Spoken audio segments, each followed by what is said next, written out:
ನಮಸ್ಕಾರ ನಮಸ್ಕಾರ ಸ್ನೇಹಿತರೆ, welcome back to my channel.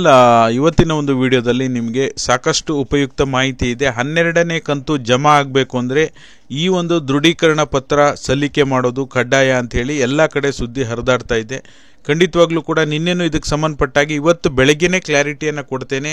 ಅದಕ್ಕೆ ಸಂಬಂಧಪಟ್ಟಾಗಿ ರಿಸರ್ಚ್ ಮಾಡಿ ನಿಮಗೆ ಇನ್ಫಾರ್ಮೇಷನ್ ಕೊಡ್ತೇನೆ ಅಂತ ಹೇಳಿದ್ದೆ. ಖಂಡಿತವಾಗ್ಲೂ ಇವತ್ತಿನ ವಿಡಿಯೋದಲ್ಲಿ ತಿಳಿಸ್ಕೊಡ್ತೀನಿ. ಅದಕ್ಕಿಂತ ಮೊದಲು ನೀವೇನಾದರೂ ಹೊಸದಾಗಿ ನಮ್ಮ ಚಾನಲ್ ನೋಡ್ತಿದ್ದೀರಾ ಅಂದರೆ ಸಬ್ಸ್ಕ್ರೈಬ್ ಮಾಡ್ಕೊಳ್ಳಿ. ಪ್ರತಿಯೊಬ್ಬರು ವಿಡಿಯೋಕ್ಕೊಂದು ಲೈಕ್ ಕೊಡುವ ಮೂಲಕ ಸಪೋರ್ಟ್ ಮಾಡಿ. ನೀವೇನಾದರೂ ಹೊಸದಾಗಿ ಚಾನಲ್ ನೋಡ್ತೀರಾ ಸಬ್ಸ್ಕ್ರೈಬ್ ಮಾಡ್ಕೊಳ್ಳಿ, ನೋಟಿಫಿಕೇಷನ್ ಬೆಲ್ ಪ್ರೆಸ್ ಮಾಡಿಟ್ಕೊಳ್ಳಿ. ಓಕೆನಾ, ಬನ್ನಿ ವಿಡಿಯೋನ ಸ್ಟಾರ್ಟ್ ಮಾಡೋಣ. ಈಗ ಅದಕ್ಕಿಂತ ಮುಂಚೆ ಈಗ ಆಲ್ರೆಡಿ ನಿಮಗೆ ಗೃಹಲಕ್ಷ್ಮಿ ಯೋಜನೆಯ 11ನೇ ಕಂತು 80% ಹೆಚ್ಚು ಜನರಿಗೆ ಬಿಡುಗಡೆಯಾಗಿದೆ. ನಿನ್ನೆನೂ ಕೂಡ ಸಾಕಷ್ಟು ಜನರಿಗೆ ಬಿಡುಗಡೆ ಆಗಿದೆ.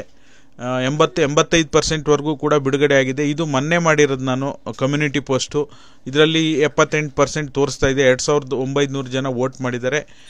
ಬಟ್ 80% ಮೇಲಂತೂ ಹಣ ಜಮಾ ಆಗಿರೋದು ಪಕ್ಕಾ ಇದೆ ಮಾಹಿತಿ. ಯಾಕೆಂದರೆ ನಿನ್ನೆದು ಇನ್ನೂ ಕೌಂಟ್ ಆಗಿಲ್ಲ, ನಿನ್ನೆ ಜಮಾ ಆದವರು ಇನ್ನೂ ಕೂಡ ವೋಟ್ ಮಾಡಿಲ್ಲ. ಓಕೆನಾ, ಹಾಗಾಗಿ ಯಾರು ಕೂಡ ವರಿ ಮಾಡುವಂಥ ಅಗತ್ಯ ಇಲ್ಲ. ಇನ್ನು ಕೇವಲ ಇನ್ನೊಂದು 15-20% ಜನರಿಗೆ ಅಷ್ಟೇ ಬರೋದು ಬಾಕಿ ಇದೆ. ಇನ್ನೊಂದು 4-5 ದಿನಗಳಲ್ಲಿ ನಿಮ್ಮೆಲ್ಲರ ಖಾತೆಗೂ 11ನೇ ಕಂತು ಬರುತ್ತೆ. ಯಾಕೆಂದರೆ ನಾವು 12ನೇ ಕಂತಿಗೆ ಯಾವಾಗ ಹೇಳಕ್ಕೆ ಹೋದಾಗಲೂ ಸಹ ಸರ್ ಇನ್ನೂ 11ನೇ ಕಂತೆ ಜಮಾ ಆಗಿಲ್ಲ, ನೀವು ಆಲ್ರೆಡಿ 12ನೇ ಕಂತಿಗೆ ಹೋಗಿದ್ದೀರಲ್ಲ ಅಂಥೇಳಿ ಸಾಕಷ್ಟು ಜನ ಸಹಜವಾಗಿ ನಮಗೆ ಪ್ರಶ್ನೆಗಳನ್ನು ಕೇಳ್ತೀರಾ. ಹಾಗಾಗಿ 11ನೇ ಕಂತಿನ ಬಗ್ಗೆ ಲೈವ್ ಅಪ್ಡೇಟನ್ನು ಕೊಟ್ಬಿಟ್ಟು ನಿಮಗೆ 12ನೇ ಕಂತು ಬಗ್ಗೆ ನಿಮಗೆ ನಾವು ಮಾಹಿತಿಯನ್ನು ಕೊಡ್ತಾ ಇರ್ತೀವಿ. ಓಕೆನಾ, ಹಾಗಾಗಿ ಈಗ 12ನೇ ಕಂತಿನ ಬಗ್ಗೆ ಮಾತಾಡಬೇಕು ಅಂದರೆ ಯಾವಾಗ ಬಿಡುಗಡೆ ಆಗುತ್ತೆ ಅನ್ನೋದನ್ನು ನೋಡೋದಾದರೆ ಈಗ ಖಂಡಿತವಾಗ್ಲೂ ನಿಮಗೆ ಆಗಸ್ಟ್ ಎಂಡ್ ಅಥವಾ ಸೆಪ್ಟೆಂಬರ್ ಫಸ್ಟ್ ವೀಕ್ವರೆಗೂ ಹೋದರೂ ಹೋಗ್ಬೋದು. ನಿಗದಿತವಾಗಿ ನಿಖರವಾಗಿ ಇಂಥ ದಿನನೇ ಬಿಡುಗಡೆ ಆಗುತ್ತೆ ಅಂತ ಹೇಳಿದರೆ ನಮ್ಮಂಥ ಮೂರ್ಖರು ಯಾರೂ ಇರೋದಿಲ್ಲ. ಓಕೆನಾ, ಒಂದು ಅಪ್ರಾಕ್ಸಿಮೇಟ್ ಹೇಳಬೇಕಾಗುತ್ತೆ. ಈಗ 11ನೇ ಕಂತು ಬಿಡುಗಡೆ ಆದ ನಂತರ ನಿಮ್ಗೆ 12ನೇ ಕಂತು ಶುರುವಾಗುತ್ತೆ.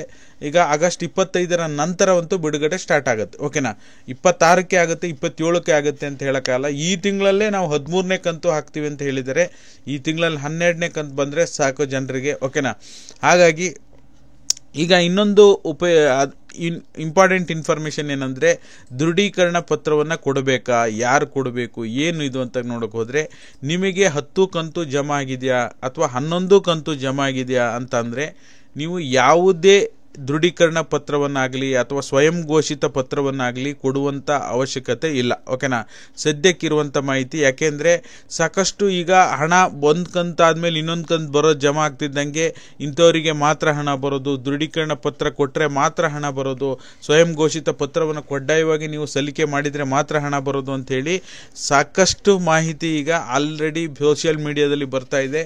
ಹಾಗಾಗಿ ನಮ್ಮ ವೀಕ್ಷಕರಿಗೆ ಇನ್ನೊಮ್ಮೆ ನಾನು ಕ್ಲಾರಿಟಿ ಕೊಡ್ತಾ ಇದ್ದೀನಿ.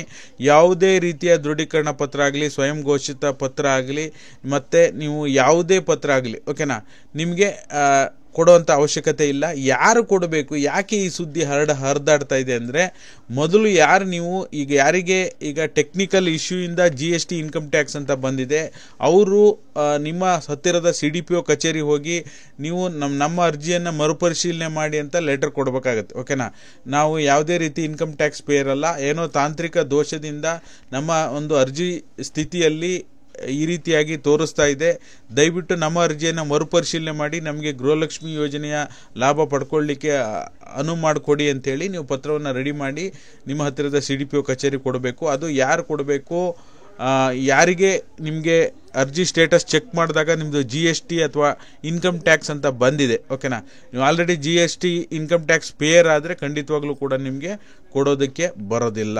ಓಕೆನಾ, ಹಾಗಾಗಿ ಅವ್ರು ಮಾತ್ರ ಕೊಡಬೇಕು. ಯಾರು 11ನೇ ಕಂತು ಪಡ್ಕೊಂಡಿದ್ದೀರಾ, 12ನೇ ಕಂತಿಗೋಸ್ಕರ ವೆಯ್ಟ್ ಮಾಡ್ತಾ ಇದ್ದೀರಾ, ಸದ್ಯಕ್ಕೆ ಹೊಸ ಮಾಹಿತಿ ಹೊಸ ರೂಲ್ಸ್ ಯಾವುದೂ ಇಲ್ಲ, ನೀವು ಜಸ್ಟ್ ವೆಯ್ಟ್ ಮಾಡಿದ್ರೆ ಸಾಕು, ಖಂಡಿತವಾಗ್ಲೂ ಎಲ್ರಿಗೂ ಹಣ ಜಮಾ ಆಗುತ್ತೆ.